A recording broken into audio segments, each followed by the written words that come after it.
Hey everyone, I'm James Spencer. Welcome to Thinking Christian. I'm here with Alin Vrancila, and we are going to talk today about the Transhumanist Declaration, specifically about really the first tenet of the Transhumanist Declaration. And the point that we're trying to get across here is that some of these declarations within the Transhumanist Declaration actually don't sound too bad.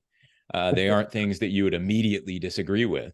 But I think there are real implications for how we think Christianly about transhumanism, about technology. And these are a great group of folks to interact with because they're really dedicated to technological advancement. And so they've thought through this an awful lot. And it's just interesting to kind of consider what they have to say. So, Alin, welcome. Thanks for being on Thinking Christian here. And any initial thoughts on this? Well, thank you for having me. And I actually think it's exciting that we have something on paper to work with. Now we have a declaration. And as any declaration, we don't see the unintended consequences. And that's why I'm very excited to at least wrestle with it to figure out, okay, what is something that we're not seeing here? Be kind of nice if AI had one of these, right? I mean, I really am quite certain they're gonna have one. I will say, I think it's interesting that transhumanism has one of these and AI doesn't. Because transhumanism, as I've kind of gotten a little deeper into it, and I wouldn't say that I know all of it, inward, backwards, and forwards just yet, but it does feel a little bit more ideological to me. It feels a little bit more religious to me. That there is a clear trajectory, or what we might call in Christian circles a telos, an end to this. It has sort of an eschatological and utopian flavor. That is largely, I think, underlying artificial intelligence, but made a little bit more explicit in the transhumanist literature. I'm curious what you think about this, but it might be that right now is commercialized. So it's not as much as an idealization of it, or as much as a philosophical approach, or even centralized.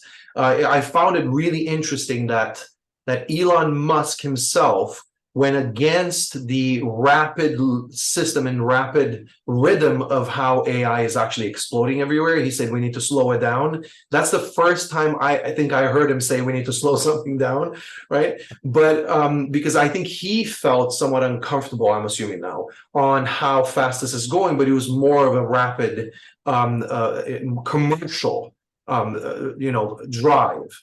As in the transhumanist conversation has been around for a while, humanity 2.0 is really kind of it's becoming an ideology, right? And it's now we have a declaration to work with, which I'm excited about. I'm curious if this is why we're not seeing two declarations in that space. It may very well be. I mean, artificial intelligence does feel a little bit more like the wild, wild west to me right now.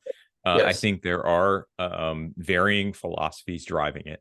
One of which, as you rightly mentioned, I think is an economic philosophy. Yes. People are really seeing this as something, artificial intelligence that can minimize expenses in various different businesses, make everything more efficient is usually the way you hear that. But when I hear Yeah. efficiency, what I really hear is we're going to maximize profits. Well, No need for those pesky humans around if we can make technology do it. And so, more efficiency generally isn't great for human beings when we're talking about technology, but that's definitely one of the philosophies driving AI. I would also say that transhumanism probably does scooch into the artificial intelligence realm. yes. And that the interesting part, I think, about transhumanism is it doesn't appear that they are trying to eliminate humanity. There have been, at least not in all circles. Now, there are some people who might say that we won't need aspects or certain people within humanity. That gets a little strange. I haven't looked into all of that yet. But for the most part, transhumanism presents itself as a philosophy that is pro-human. And so this first tenet really does underscore that, I think. So let me read it, and then we can kind of discuss from a biblical and theological perspective and even a technological perspective, what the implications might be for this and how Christians particularly might think about it. So here's the first tenet of the Transhumanist Declaration. Humanity stands to be profoundly affected by science and technology in the future. we envision the possibility of broadening human potential by overcoming aging, cognitive shortcomings, involuntary suffering, and our confinement to planet Earth. That's the first tenet of transhumanism. Any initial thoughts, Alin, or you want me to kick it off? Yeah, I would love for you to kick it off. There's so much to work here, to work with here. There's so much to work with here. Please. Yeah, I mean, let's just talk about the first one, the Okay. broadening human potential by overcoming aging. Overcoming aging. I mean, I just celebrated a birthday, right? So I'm 46 now. Okay. Happy birthday. Yeah, thanks. You get overcoming aging. I'm most familiar with this with like fitness. There's a guy, Peter Attia, who does a lot of work on training for I think he calls it like the Centennial Marathon or something like that. How do you live to be 100? And if you look at exercise effects on the body, it has a better benefit than things that would shorten your life, like cancer or other things. It has like, tenfold more benefit to longevity than those things have to actually shorten your life. And so I'm used to hearing that kind of claim and hearing that kind of conversation in the exercise industry. Here it takes on a little different feel and flavor, right? Overcoming aging in the transhumanist language is generally talking about something a little bit more extreme. It's either talking about overcoming death completely.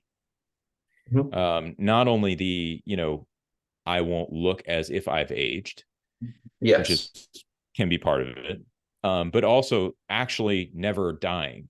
And that never dying can be construed in a number of different ways. And just, to give people a kind of a vague understanding of this, it isn't always just that, you'd be always preserved in the state that you're in now. So like when I'm 190, I'd look exactly like I do now because we've overcome the effects of aging. It could very well be that my brain has been downloaded into an AI sort of model, and that my consciousness, whatever it is, because nobody really knows, right? Good luck defining that one, lives on in some sort of AI-enabled robot. Yes. Right? So there's a range of different ways that they've contemplated overcoming aging. Yes. And ultimately death. So I was in San Francisco, and there was a science conference going on, and I found myself in a really weird situation being at the conference. And the presentation there concerned me to my core because it was on the plasticity of the brain.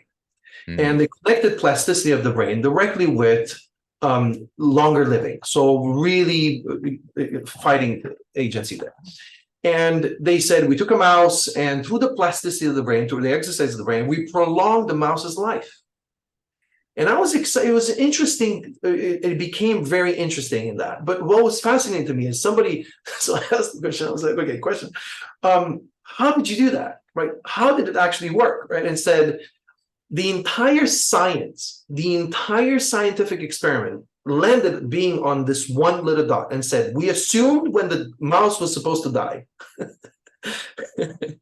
And from that point on, he lived this much longer, right? And I didn't get a chance to ask another question, but it was a very simple follow-up question. How did you assume right when the mouse was supposed to die? It was, for me, that science was so broken. Every single person in this massive Coliseum stood up and applauded. There's the massive success of the actual science, right?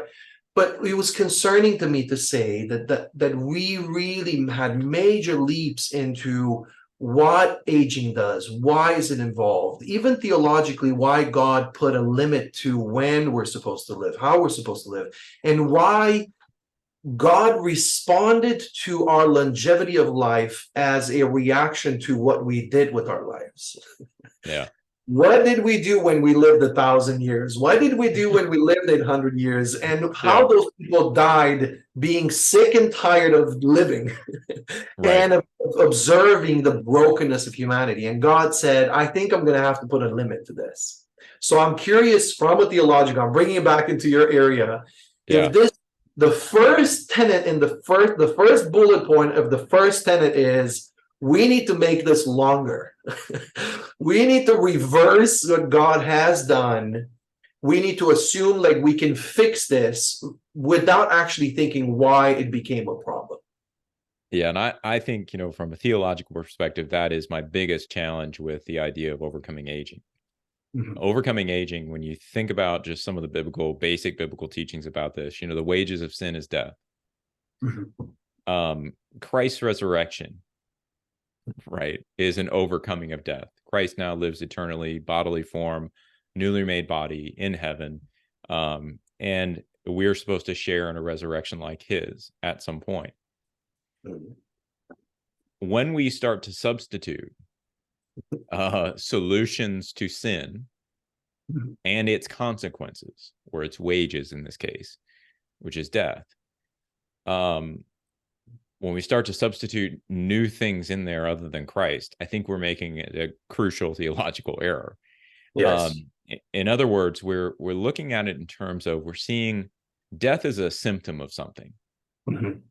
And so again, the way I would argue that this tends to read is that we're going to treat a symptom. Yes. We're going to treat the symptom of death, and we're not going to get to the root cause of that symptom, which is sin. Yes.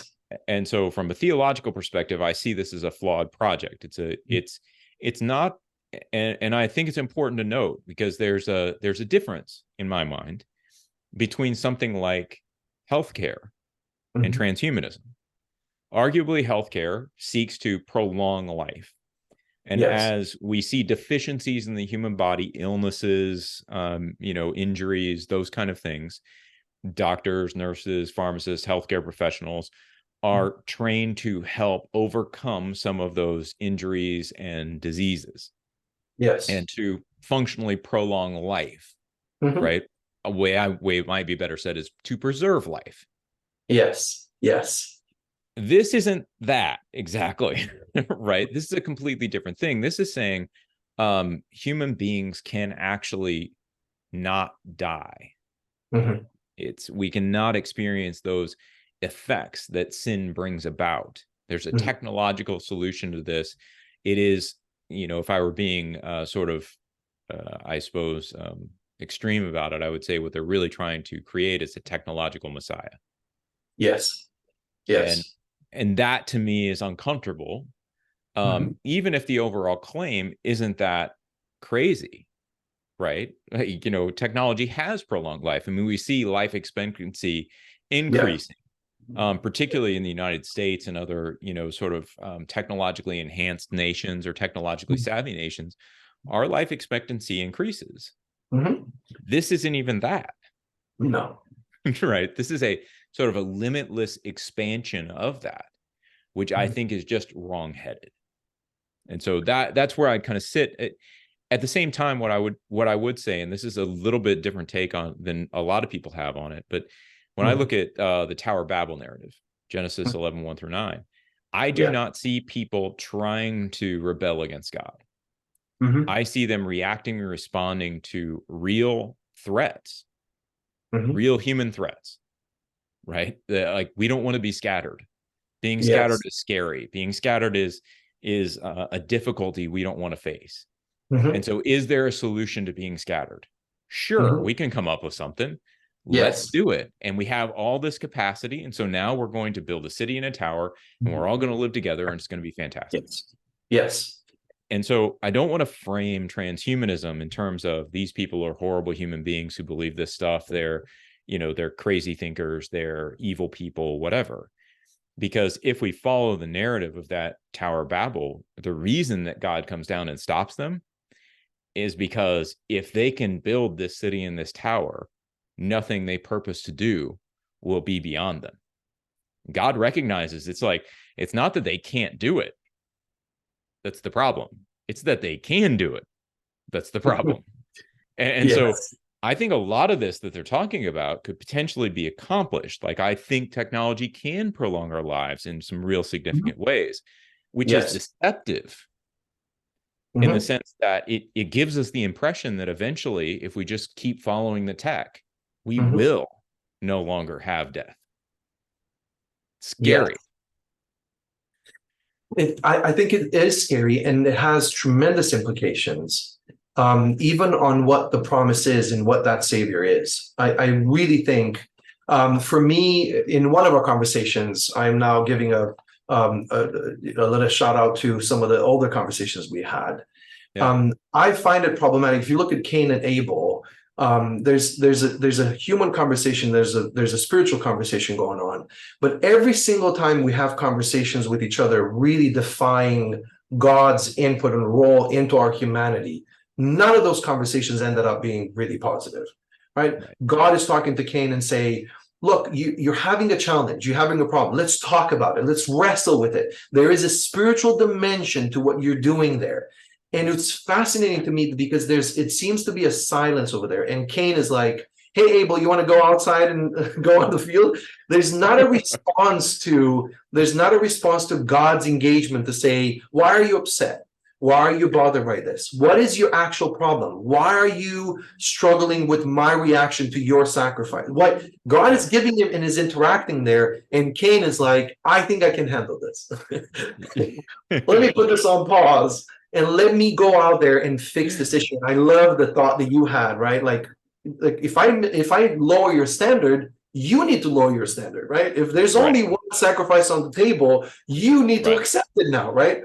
And God is like, no, I'll see your situation and I'll raise you 3 of them, right? Yeah. And what's interesting is that at the flood, basically all of Cain's descendants stop. Yeah. There is a deep consequence to that action that started with, I am having this conversation devoid of God's presence, of his theology, of his input. I am now going to go out there and fix it. Yeah. And I feel like this group sitting in there, it would be so powerful to have, and there's a large group of people that are part of this, to have a theologian in that group, right? Or to have a thing is saying, what are you actually trying to fix? What, right? Yeah. When you have on the other pole, I'm not going to give the name of this, but you have somebody that launched Microsoft into the world. I didn't say create Microsoft, launch Microsoft in the world, saying we're overpopulated. We have a problem, and our problem is that there are too many people. They're saying our problem is that people are dying. We're fixing this, right? This other person is saying we need to fix the overpopulation, right? Yeah. Is it who's getting to the button first and who has more resources to fix basically our problems, right? Now we have a conflicting, groups of people really trying to fix different human problems. Yeah. Well, and I think if we even look at, they do say overcoming aging, and then there are 2 others that they want to overcome: cognitive shortcomings and involuntary suffering. Well, if we think about cognitive shortcomings, part of that, and I would argue, this is one of the problems, again, to bring up artificial intelligence. So one of the problems that I perceive people are having with artificial intelligence is that they think it's somehow omniscient, but it's not. It has its own, if we could call it this, and I hesitate to do that, cognitive shortcomings. In other words, what does it mean to overcome our cognitive shortcomings? Is it just that we no longer experience things like dementia or, Alzheimer's, which are disease states that could be overcome, even as our minds sort of move toward death? Or by cognitive shortcomings, are we really talking about, I forgot where I put my keys, and now through technology, I'll never have that problem again? Right? Like, what sort of limitations are we really discussing here? Is it all of them? Is it a part of them? Is it just, a subset of them? How is it that we could, through technology, overcome all of our cognitive shortcomings? It almost suggests to me that there isn't a real robust understanding, just like your story about the mouse. We prolonged its life because we assumed he was going to die in 5 minutes and he lived for 10. So 5 minutes, we resolved. Did it. Right. I mean, cognitive shortcomings, I think we may be setting the bar a little too low in thinking that, when we could plant the flag and say, hey, we've achieved this. I don't foresee a time. I can't even conceptualize a moment when we won't have some limitations on how we think, what information we know, no matter how fast the feeds get directly into our brain or whatever we want to do, it just doesn't feel like a realistic sort of goal. And, to take it back to scripture, right now we see through a dark or a glass dimly, Yes. like, Yeah. But one day, right. I'm not sure yeah. that there's a possibility for us to really Yes. overcome our cognitive shortcomings unless we're talking about very specific states. Mhm. I do think that eventually somebody could cure Alzheimer's, for instance, or cure dementia, or, what have you. Those Yes. things I think would be possible, but Yes. I'm not sure that we get to such an enlightened state that we no longer have any limitations on our cognition. Yeah. I I find it highly problematic that we are looking through an hourglass at artificial intelligence or even all this, because I would love to put it to test, right? And it shares with us, or it basically shows what we value. Do we value high computing power, right? So, or do we value ethical decisions or real-time decisions that even a 5-year-old can do much better than all of Chat GPT right now to make a decision between, do I save a puppy or do I save a person? Because I can only save two. I'm going so fast with the car. Who do I save? Right. So some of the real-time decisions that are inherently really human, and they have not been able to be replicated by anything. And I actually talked to some artificial intelligence scientists, PhDs, that said they were questioning if AI will ever get to the point to be able to make real-time decisions, even as broken as a person can do, but rather to compute a lot of data. But if we're looking at it and saying, what do we truly value? Do we value that efficiency? Have we now created a rubric for assessing personhood or people according to machines or according to efficiency and all this? What do we really value? And for that, I find it to be highly problematic that now worldviews do matter. Your philosophy of life, your belief or unbelief, when you are now the 5 people from Stanford, from Silicon Valley, that are developing technologies that make decisions for our life, whether people are going to work or not, whether people are going to be obsolete or not, whether we need people or we need humanity 2.0, now we see how important somebody's actual belief is, Yeah. because they're going to have that assumption built into the technology. That I am going to mention this book. I've just started going through it, but the point that was started initially, Paul Metzger writes a book called More Than Things. What I like about this book is that the battle in Dr. Paul Metzger's life started with the fact that his son experienced a massive traumatic injury and has been in a vegetative state for a while. And he's saying he's still just as important as a human, not being able to produce or to do things as he was when he was able to actually have the ability to move. His value didn't diminish. Yeah.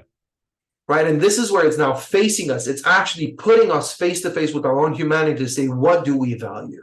Do we value productivity? Do we value efficiency above intrinsic value or imago Dei? Yeah. Or the fact that we have some value, right? That's why I think this is important. Well, what I find sort of fascinating, when we think about people with disabilities like Paul Metzger's son, or even just differently embodied beings. There was a 1974 essay. I'm blanking on the author right now, but the title was "What is it like to be a bat?" And it's all about, how do we think about consciousness? What Mhm. is it? What is it like to get inside something's head Mhm. and understand how something else might see the world when we're not embodied as that thing?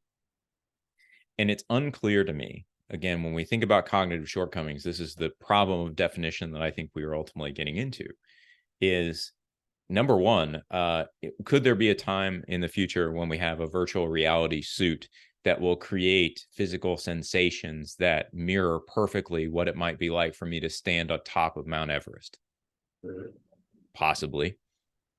Right. Yes. And so there could be a sense in which now I no longer have the limitations of physical presence to embodied knowing. Right. I just put on the suit, I put on the goggles, and it makes me feel as if 100% mirrors the experience I would have climbing up Everest. Right. Yes. Maybe there's even, some sort of like weird treadmill or something, and it exhausts me in the same way that you would walking up Mount Everest, you're whatever. Right. Yes. But there is still an embodiment component to our cognitive life. And I don't think that many of us really deeply understand what it's like to be a bat. I'm sure I don't understand that. I don't think that we understand what it's like to, be in a vegetative state. Nobody really understands that, right? We just know the outward symptoms of it. We know the outward expression of it, but we don't understand it. Yes. And so I think, when we think about this overcoming cognitive shortcomings, it really needs a lot of definition. Because from what I can tell, many of our cognitive conclusions are dependent on embodiment. It depends on, the example I usually use is I can know what a bike is. I can know how to ride a bike, right? I can know that a bike is a relevant mode of transportation for me. But I will only know what it's like to have my quads burning while going up a hill on a bike, or the wind blowing in my face when I'm going down a hill riding that bike, if I actually get on the bike and ride it. Yes. There's only one way to know that. Yes. And it's to participate in the activity. Yes. And so, technology here, I can see ways, sort of projecting some of what could happen. I could definitely see it creating an embodied world for us. But even there, my big question would be, it starts to make humans a bit uniform for my taste. As if my embodiment at the top of Mount Everest would be the same as yours. Yes. We don't really know that. No. Right? Like you and I could have very different embodied experiences in the same way that my wife often comments, we were walking, we were just taking a walk in downtown Chicago. We took a trip up there to do some filming. And we were taking a walk at night. She said, "This is really nice traveling with you." Because she said, "This is stuff I don't really do on my own when I'm traveling." And I'm like, "Why not?" She's like, "Well, because I'm a 100-pound female. Walking around a city at night is not something that's particularly comfortable." Well, I'm a 200-something pound male, right, who lifts weights, and I don't really even think about that stuff. And so her embodiment very much conditions her experience. Yes. And while I can cognitively grasp why it would, I can't say that I understand it. That fear feeling, or that concern, or that worry as you walk, this could happen, this could happen. I can understand it by analogy. Yes. I can't understand it. No.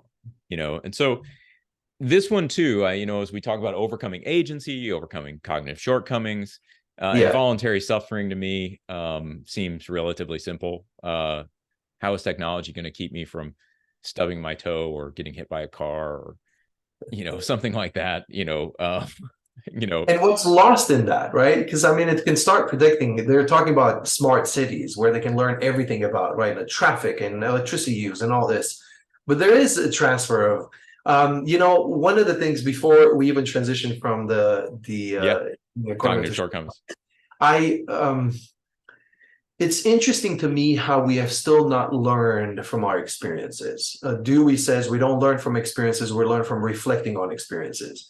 I don't think we've done a lot of reflecting in our humanity. So I'll give you one example and why these statements for me are not just optimistic or all this. These statements for me tell me that we have not learned too much. That we're not saying like, okay, thousands of years of human history, like let's do this and let's do this, right? Yeah. But I was at a presentation and the person actually provided some feedback on the fact that all the way until 2010 or 2012, something really recent, and I'm going into your sure, field. yeah. most medicine, and I'm talking about even like Advil or ibuprofen or something like that, were only tested on male rats. They were only tested on male rats because, and this, it made me chuckle, but it also made me grieve, right? Because they said the female rats' results were too complex. So they made a decision, right, to say, well, it's easier, right? A plus, 1 plus 1, 2. It's going to be low. It's lowering the pain threshold. So then now let's release it onto humanity, having no idea what this does to a female and a woman, and no idea what this does to a pregnant woman, or having no idea the side effects that in one like Advil does actually have, right? Because we have made a conscious decision, instead of spending more time in dealing with the complexity, then let's just release this and then figure out what happens on humans later, right? And I'm thinking, how is it that we, somebody said, like, I didn't get an email, like nobody asked me, right? How is it that we as humanity, we did accept that actually is tolerable, that we could jeopardize half of the population of the world being exposed to something as easy as an ibuprofen and an Advil, and saying we don't know what truly the side effects of that are. Truly, we have no idea. And yet we said ethically, it's okay. Somebody made a decision that could be okay, right? This is where, for me, I have to raise, even if I might be labeled as an alarmist or whatever it is, I have to raise concerns that these goals with no level of ethical consideration, of morality, or even, let's say we put a pin on ethical or theological, or all these, of learning lessons of our own humanity, acknowledging where we have come from and the brokenness in the history, right? We come out of a pandemic where the African American and people of color were reserved from even coming close to a solution because of the abuse that vaccines have produced in that community. And yet we don't want to talk about that. We should be like, well, they're wrong. We should move forward, right? Be like, have we learned nothing from putting things in place without really at least calculating some costs and giving the people the agency of saying, I don't want to get into that? Yeah, I think, I think what you're hitting on is a tension that I'm starting to realize I have with this, is that there isn't exactly a clear boundary, a clear goal. And that becomes problematic because you're almost always going to have to simplify these things, in order to actually achieve them. So when we're talking about cognitive shortcomings, we can define it however we want, because there will probably be some that are really complex and hard to think about. And those aren't the kind we're talking about. No, what we're really talking about are these easy ones that we can fix, and then we're going to claim victory. Yes. And I think that's a really good sort of umbrella concern to put over a lot of this, is that this is fairly ambiguous language. I mean, even overcoming aging. What does that mean? Are you saying that we're going to avoid death? Because why don't you just come out and say that? Yes.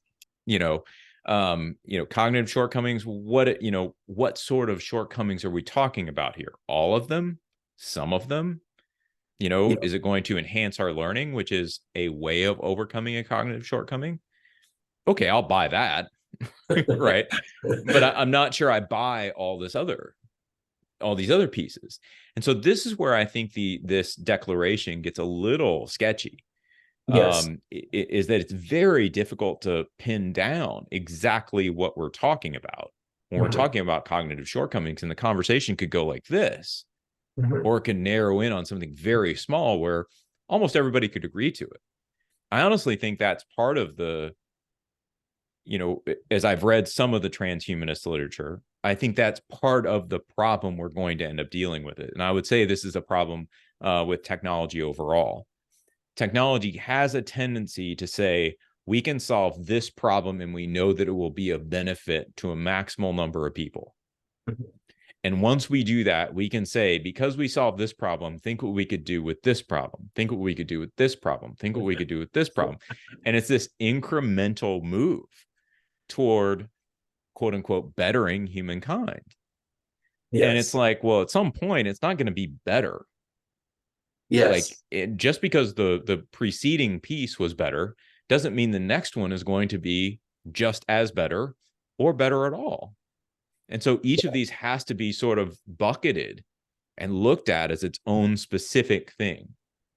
Is it wise of us to solve, the problem, like I said, of Alzheimer's or, some sort of other, mental disease? Probably.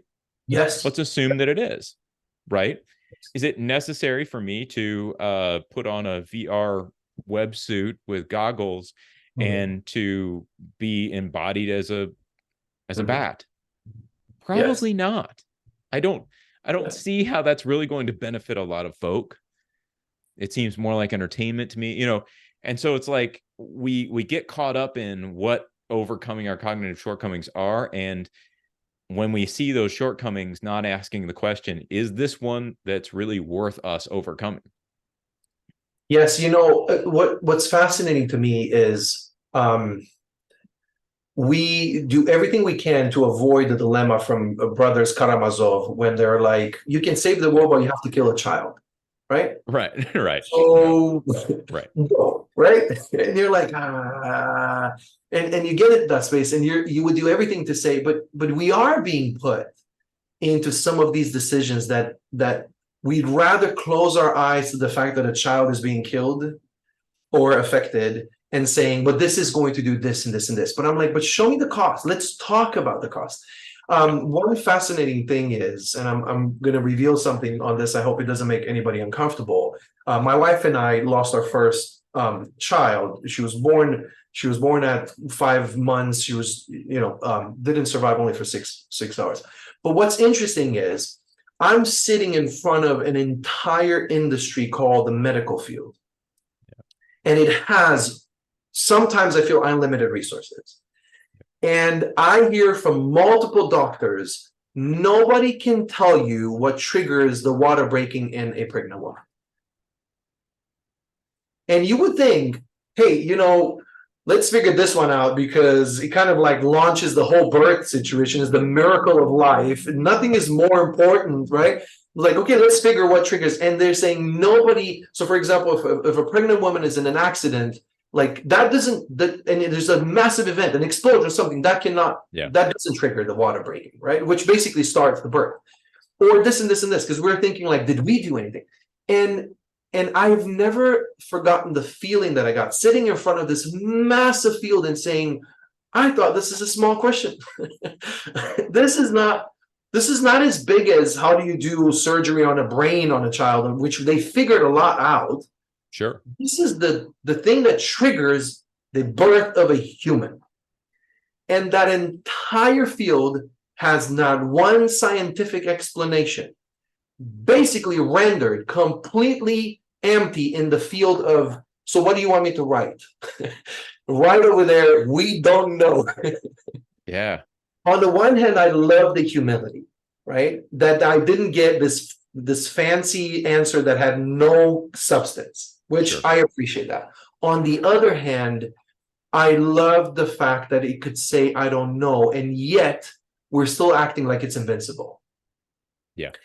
And I would have loved to see, and maybe even in our declaration, one of my closest friends was a medical doctor. She graduated medical field, and she said, this is the statement. She said, I am now more surprised when people are healthy than when they're sick, because I have to learn 20,000 names of sicknesses and illnesses. So now I'm more surprised when somebody says, hey, I'm healthy. I'm like, oh my goodness, I'm surprised, right? When is humanity going to embrace our full humanity and all the brokenness and all that and say, this is human, right? And I'm not saying to accept Alzheimer, because I think quality of life, if somebody fix it, I'll be the first one to say, yes, I'm with you. But I have a feeling that we're not embracing our humanity. We're not really saying with humility, we don't know, and get to a point of really learning more about ourselves instead of finding like kind of out there solutions.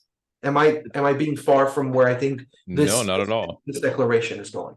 I think that's a fair point, because I do think, and in previous conversations I've had with other folks, we've talked about just dying well, that there is an end coming, and that our lives, especially for Christians, our lives don't end at physical death. Like, we believe that we live on. And so there is something to the winding down of a life that doesn't have to be tragic. It isn't a problem to be fixed. It's something that we can embrace. And as troubling and as painful as sometimes it can be, those things, again, I would say, when we look at it from a biblical and theological perspective, that pain, that suffering, the difficulties that we experience in this life are part and parcel with the sin that we commit, right? It's our sinful state. And so, there is something, I think, redemptive in suffering, especially when it's done in the right way. I think Scripture obviously teaches that. But yeah, we shouldn't be as quick to just sit back and say we need to solve all of these human problems, all of these disease states, all of these things. But at some point, we ought to be humble enough to just sit back and go, we're probably not going to be able to solve this one. And and things are hard and they're unpredictable. And I would tend to say this. I mean, I think if we pivot a little bit into the involuntary suffering side of this, but I think this relates to really all of these. Part of what we're talking about overcoming. When I read overcoming, part of what I hear is eliminating, and I'm not sure that's appropriate. I think part of what they're really saying is just, making sort of an evolutionary process toward evolutionary leaps toward overcoming aging, overcoming cognitive, So I don't know that they're talking about an immediate elimination, but what I would say is, we don't know what we don't know. And your story illustrates that really well. And there are always going to be factors in our lives that are out of our control. And this feels to me like what we are doing is we are trying to say, if we control what we can control, life will be better. And I think that's really, gosh, I hesitate to say naive, because it sounds like, such a harsh sort of critique of it. I think it's short-sighted. I think many of the things that happened to me that like really hurt aren't things that would have been prevented. Sometimes things are just really hard. They come out of nowhere. You don't know what's going to happen. And they do create turmoil in your life, right? Like, we have technologies now. So I was just upstairs making lunch a couple hours ago. Yesterday, I used my oven. I turned it on. It worked. It preheats. Perfect. Today, not so much. No heat at all. I mean, I had stuff in there for like 45 minutes, and I usually just set it and forget it. It's like in there. It's going to preheat. It's going to cook. Awesome. I look over, no heat. And so, and it's not like it's a, yes, it's a technological failure, but that's not the broader point. The point is, it worked yesterday. It didn't work today. The technology itself isn't going to be perfect. And so it creates, now in this case, it was just lunch. So, I mean, it's not that huge a deal, but it illustrates a point that some things can't be anticipated. The technologies will fail. And, luckily, because we live in the world we live in, there are other options for me to make lunch, right? Like, I can pivot. I have a resilience that has been developed over a lifetime of dealing with technological snafus that I can just go, it's cool. I'll heat this up another way, right? I mean, and short of rubbing two sticks together, I'm actually pretty good, right? But I think some of these are sort of pie in the sky in that regard, in that, it isn't as if life is going to be completely under our control. There's just going to be things that we can't stop. Yes. So, yes, it's because the statement starts with humanity stands to be profoundly affected by science and technology in the future. Yet in the same group of people that actually created this declaration, which is really good, Nick Bostrom sits there And he's the one that said we are more vulnerable because we kept putting our hand in the urn of innovation, kept pulling That's stuff out right. without consideration of what have they done. And I'm curious if this declaration could have started with how has technology and science affected us already? Are Yeah. we better as humans? Are we more like humane, right? Because Yeah. have we used the tools, everything? But it's interesting to say this is going to affect us in the future. And I'm like, no. I think it's already affecting us now. When you're looking at the field of education, how industrialization really just gutted the whole concept of how you educate kids. Yeah. And now we're saying, yeah, it was not the best to put them in rows and make their heads look like a box and all that. Yeah, that you know what? Maybe that's not. Let's Yeah. reconsider. Let's rethink, right? And Yeah. that's just 100 years, right? But what about the phone? What about all the things that are happening? What about the EMFs and all the situation and the 5Gs? And I'm not the one to wear a tinfoil on my head. I've never been, right? Right. But what Right. is it? What is it doing, right? How can we actually today be that have an understanding of like, have we put anything in measure in place to think this is affecting us? This is really changing things. Yeah, and I think there's a corollary to that. So number one, how is it affecting us? And number two, and I think a question we don't often ask is, or at least we're not asked individually. I'll say it like that. Technology tends to be more of a top-down collective decision making. And what I mean by that is a tech company puts out some sort of technology. Individual consumers purchase and or use that technology, but the collective effects of that technology are either unknown or are isolated to a more narrow group of users, and everyone else decides, again, not tacitly, not sitting around twisting your mustache going, this is good for me, I don't care if it's bad for them, but we decide that the upside that we experience is worth the downside that other people experience. Yes. And I think we do not think about technology like that enough. And so I agree with you. I think there's a very real sense here in which, as we look at transhumanism, one of the areas that I see as lacking is, what does it mean to be human? Does it mean that, as Bowling Alone, if you've ever read Bowling Alone, No. Putnam, it's a pretty fascinating book, but he argues that people are taking less and less part in social institutions. And so, he quotes bowling leagues, and there's some higher percentage of people who used to be involved in a bowling league in like the 1990s than there are now. And, on some level, that's a trivial statistic. But what he does is he looks at a number of these different things, Lions clubs, KC halls, all those different kind of places where people used to congregate. And we're beginning to lose those as a society. And so we're functionally isolating ourselves more and more from each other. We are spending about the same amount of time with our families as we used to, but we're spending far less times with friends, far less time with neighbors, far less time with, other folks. And so he doesn't blame technology for that, but technology is a significant influencer in the creation of that distance. And so you kind of sit back and you're like, well, do we need social relationships? Is it really good? Is the implementation of technology that drives us away from each other, is that really good for us? And so I think, this first tenet is sort of fascinating to me when we think about it from that angle. And I would say it's very much, I find actually the most problematic statement in this has nothing to do with these first three. I actually think the last tenet of it is the most like crazy one. Yes. Our confinement to planet Earth. I was just thinking through that right now. Oh my gosh, man. I mean, you even think about the language. Yes. Confinement. Yes. We're trapped here. We're exiled.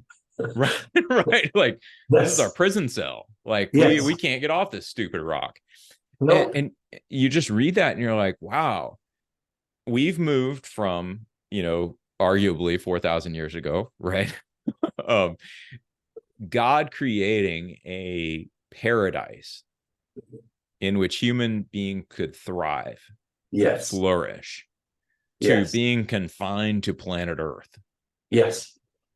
Yes. I when I read that, I'm just like, this is nuts, because they're, again, I'll go back to my Old Testament world, right? Old Testament is all about this sort of triangular relationship. God at the top, people on one of the sides of the triangle, and creation, land, location on this other side of the triangle. And Yes. there's a relationship between those three. God creates an environment where human beings are capable of flourishing with each other and with God. And Yes. so this is the space that we've been put into to live in.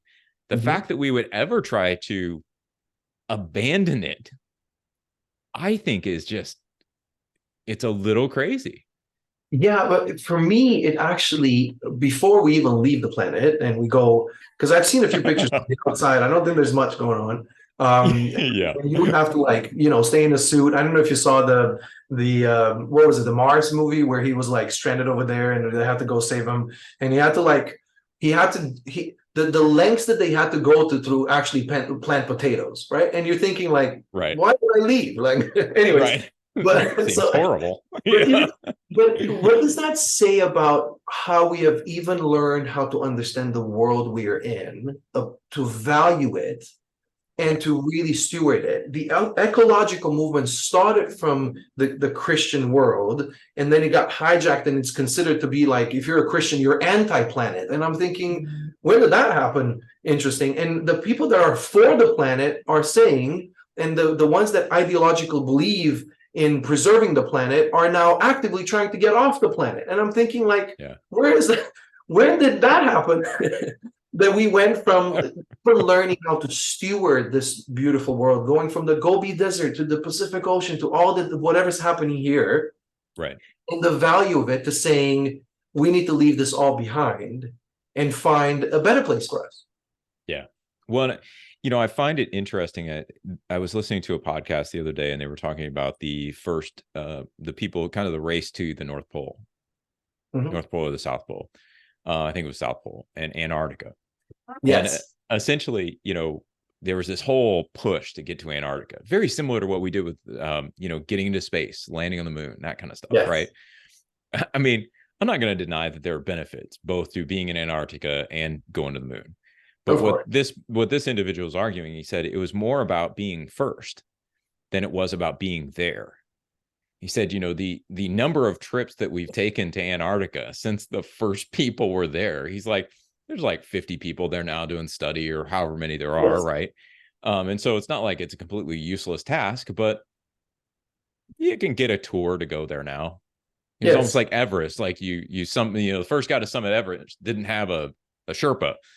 Like Nope. he's, fighting frostbite and losing feet or whatever he's doing to get up at the top of this thing. Now you can just pay somebody $10,000 to usher you up, and they got the whole thing set up, and it's not that hard. I mean, I saw pictures of people trying to summit Everest, and it's like, the worst possible line you could ever find at your The favorite fast worst food place. trend in Chicago. Right. It looks like Six Flags, right, on a busy day. Yes. And I'm like, there's no ride that's good. Like, no chance. Like, it's just not of interest to me at that point. But I think that some of these things are driven by that sort of, hey, let's be the first to, let's Yes. do this. And so there's an aspect of it, like we've been talking about, that there is a value to the creation. And I think that part of what it means to be human is to be in this world and shepherding the world that God has given us. I think that's just part of what Yes. it means to be human. But then there's this other side of it that is sort of a fetish toward novelty, that we've so lost a sense of meaning and purpose of being here and being us and being in this place and being embodied here, that now what we need to do is look out and try to pioneer new worlds because we have nothing better to do. Yes. And in that part of me, it speaks to a general misdirection, I'll say, of purpose. Yes. And a general lack of meaning. Like, I don't know that I can ever think, like, I like taking vacations. You probably like taking vacations too, Oh, right? yeah. Thank you, Lord. I don't have a real deep desire, though, to leave my family and go live somewhere else. I'm not even sure I have a real deep desire to like take my family and go live somewhere else. Yes. You know, Especially like, kids and younger. Nope. right.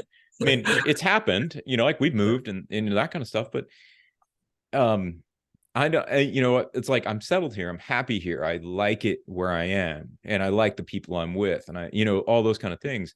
It's not that it's perfect. It's just I don't understand the drive to get Yeah.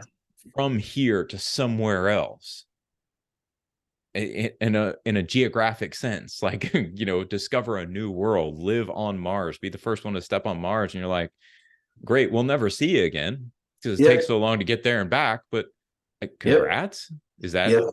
congrats, I guess?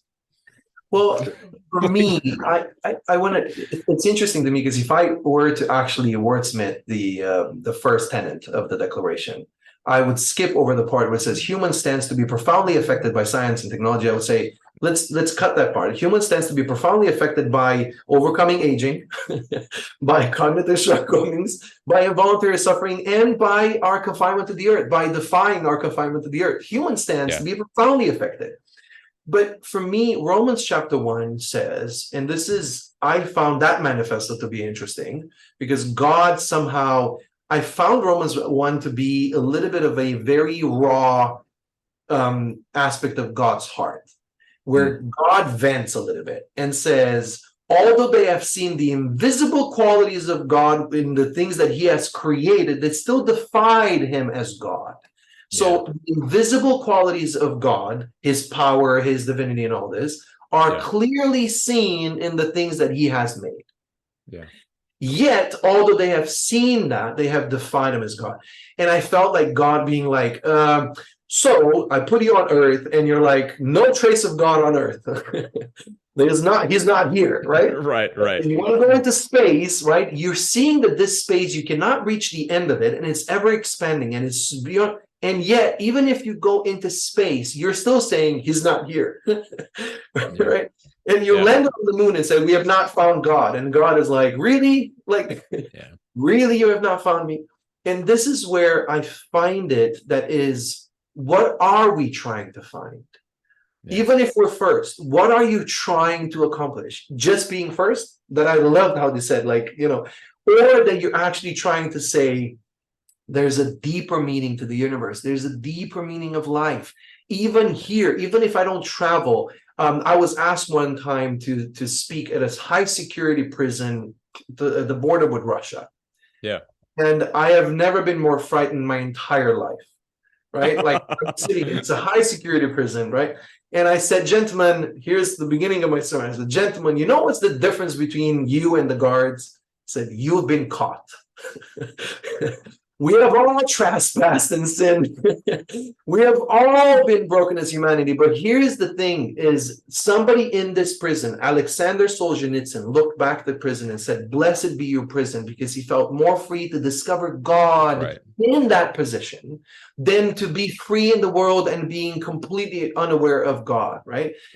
In that high security prison, somebody can be more fulfilled and free as a human, as a person, that somebody that pursues a goal, not being honest about why they're pursuing it, or running away from the God that created not just this world and the universe.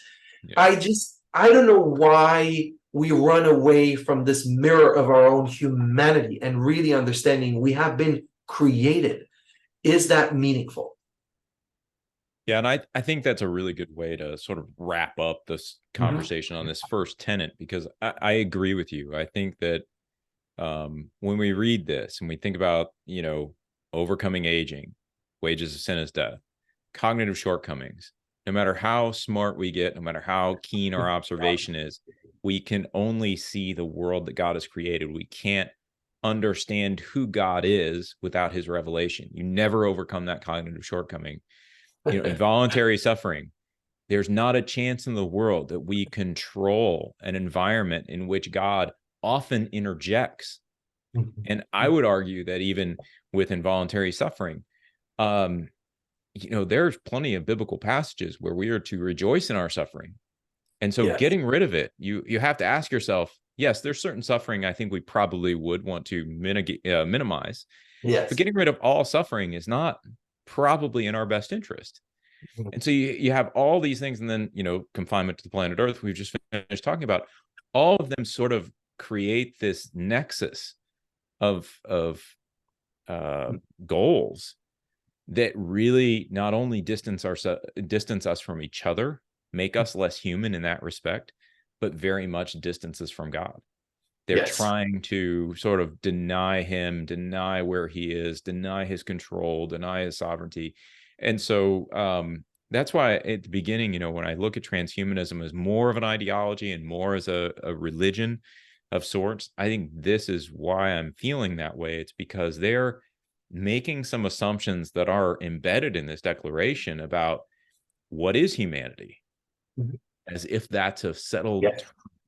and so it's an interesting thing, like, what are they really saying? If we're going to be profoundly affected, and I think they mean, probably given this first tenet, they mean profoundly positively affected, Yes. right? Yes. And I like your rereading of it. But I think if they're thinking profoundly positively affected, it assumes that they know what it means to be human in a way that I am not sure they do. And so as we get into the rest of these tenets, and we're going to go through, folks, we're going to go through all these tenets. Sometimes we'll treat a couple at a time, but a Yes. few of them really do, like this first one, warrant a full discussion on just this first one. But we're going to go through all 8 of the tenets in the humanist or the Transhumanist Declaration. But as we close this one up, I would just say, yeah, I think transhumanism is, to some degree, a very human-centered movement, in the sense that it is going to deny everything that can't be seen and try to be driven by everything that can be seen. And so, hey, man, thanks for a great conversation. This was Oh, this was yes. awesome. Yeah, I appreciate it. I look forward to going through. Maybe next time we'll get through a couple, but Yes. this was fascinating. And folks, hopefully you enjoyed it as well. We are recording here for our Thinking Christian YouTube channel. We'll Yes. probably also have this out on the podcast. And I'm going to be doing some articles for Christianity.com, possibly Washington Times, on the transhumanist topic. And so you can check us out at our website, my website, jamesgspencer.com. You can find links to all of that information, or you can check out my author page at Christianity.com to find more information about what I'm writing, what I'm thinking about these issues, and to see the full discussion of me and Alin talking through these different transhumanist declaration tenets. So thanks everybody for watching, listening, and just checking out the content. Hopefully you enjoy it. If you're watching on YouTube, please subscribe and like. That helps us out tremendously. And yeah, looking forward to the next episode of Thinking Christian with y'all. Thanks a lot, Alin. And Thank you so much. we'll call it a day there. Thanks, everybody. Thank you, James.